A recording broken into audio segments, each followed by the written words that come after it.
जी, अस्सलाम वालेकुम। Welcome to our channel. UK यानी कि बरतानिया की जो टॉप रैंडमली न्यूज़ होती हैं, वो आप इस चैनल पर देख सकते हैं उर्दू ज़ुबान में। आज की जो न्यूज़ है वो है कि बरतानिया में यानी कि यूके में यूनाइटेड किंगडम में किस तरह जो इमदाद है, हुकूमती इमदाद है, उसको रोका जा रहा है और उसके नतीजे में क्या असरात मुरतब हो रहे हैं वहाँ के मुकामी बाशिंदों पर या जो ओवरसीज़ पाकिस्तान या इंडियंस हैं। तो ये आज हम इस वीडियो में देखेंगे। इस वीडियो का जो लिंक होगा वो डिस्क्रिप्शन में आपको मिल जाएगा ताकि आप इसकी मज़ीद डिटेल वहाँ से देख सकें। अच्छा, इस न्यूज़ को हम 5 पॉइंट्स में डिस्कस करने की कोशिश करेंगे। पहला पॉइंट जी, फार राइट का इज़ाफ़ा वेलफेयर कट्स से।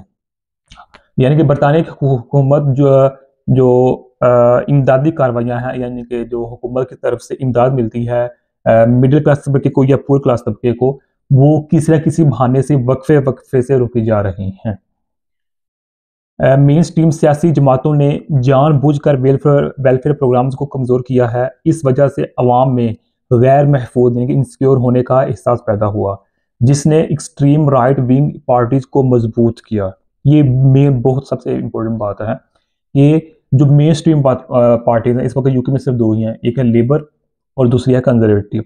अब इसके दोनों के मद्दे मुकाबले जो तीसरी आई है वो है यूके रिफॉर्म पार्टी, जिसका जो सरबराह है वो नाइजल फराज हैं। ओके, तो अब जो ये थर्ड पार्टी है यूके रिफॉर्म पार्टी किस तरह इस्टेब्लिश हुई है, वो इसी वजह से हुई है कि हुकूमत कहीं ना कहीं डंडे लगाती है अपनी हुकूमत के दौरान, जिसकी वजह से ये जो थर्ड पार्टीज होती हैं जिसे हम कहते हैं राइट विंग्स, जो पार्टीज वो इन चीज़ों का बहाना लगाकर अवाम को मुश्तअल यानी अवाम को जो अवाम में जोश जज्बा लाती है, जिसकी वजह से उनका जो वोट बैंक बैलेंस है वो इन्हांस हो जाता है, इंक्रीज हो जाता है।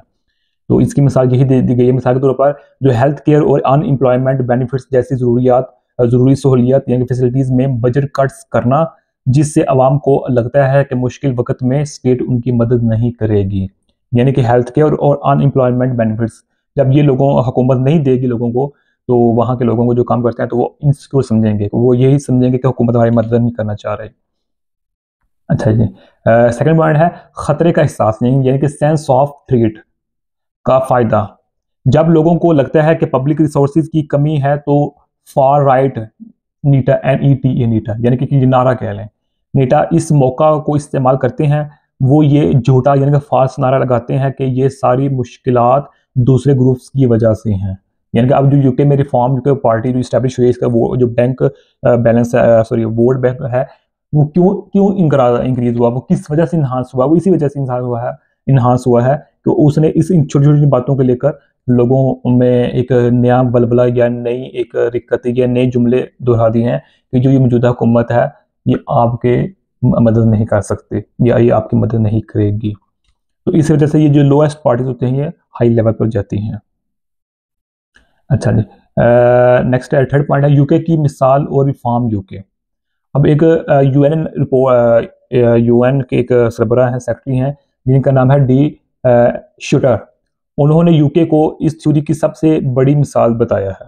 यानी कि हम जानते हैं जो यूएन है वो हर डिपार्टमेंट में एक रिपोर्ट शेयर करते हैं, तो वो इस सिलसिले में भी उन्होंने एक रिपोर्ट शेयर की है और उन्होंने एक यूके की मिसाल दी है और यही मिसाल दी है जो मैंने आपको बताई है। ये यूके में जो रिफॉर्म पार्टी है ये किस तरह उभरी है, इसका जो मुहिब्बीन है वो किस तरह में मुहिब्बीन में किस तरह इजाफा हुआ है, वो उस बंदे ने यही मिसाल दी है। उन्होंने रिफॉर्म यूके पार्टी की पोल्स में बेहतर कारकर्दगी को सीधे तौर पर सोशल सपोर्ट में कमी का नतीजा करार दिया। यानी कि जाहिर बात है कि जो उधर कंजर्वेटिव पार्टी अब जो मौजूदा पार्टी है, उन्होंने ये कमी की हुकूमती इमदाद में, कट की है काफ़ी जगहों पर, जिस वजह से दूसरी पार्टियों ने इसका फ़ायदा उठाया। नेक्स्ट फोर्थ पॉइंट है इनइक्वालिटी और वोट का ताल्लुक। यानी कि तहकीक यानी रिसर्च से साबित हुआ है कि जिस मुल्क में आमदनी की ना बराबरी यानी कि इनकम इनक्वालिटी ज़्यादा होती है, वहाँ पॉपुलिस्ट पार्टीज को मिलने वाले वोट भी बढ़ जाते हैं। यानी कि जो अदर पार्टीज होती हैं, जो छोटी पार्टी होती है, वो उनका जो बैलेंस होता है वो इंक्रीज हो जाता है। बैलेंस मुराद यानी कि वोट बैलेंस। यानी कि अब इनइक्वालिटी से मुराद ये है कि जब बड़ी पार्टीज अपने साथ जो मोहब्बत करने वाले उनको ज़्यादा पे देते हैं, यानी कि जो सरकारी मुलाजमीन हैं उनको, या जो गैर सरकारी प्राइवेट है अपने रेलिवेंट हैं जो बताएगी ये हमें वोट देंगे, ये हमें हेल्प करेंगे इलेक्शन में, उनको ज़्यादा सहूलियत देना, तो ये इनइक्वालिटी है किसी भी तरीके से, मंथली जो पे होती है उसके हवाले से हो या इसके अलावा और भी किसी भी कैटेगरी वे से हो, तो जो ये इनइक्वालिटी है, सियासी जमातें जब अपने वोटर्स को ज़्यादा देते हैं फ़ायदा, तो उसका नतीजा यही निकलता है कि जो अदर पार्टीज होते हैं ये फ़ायदा उठा लेते हैं।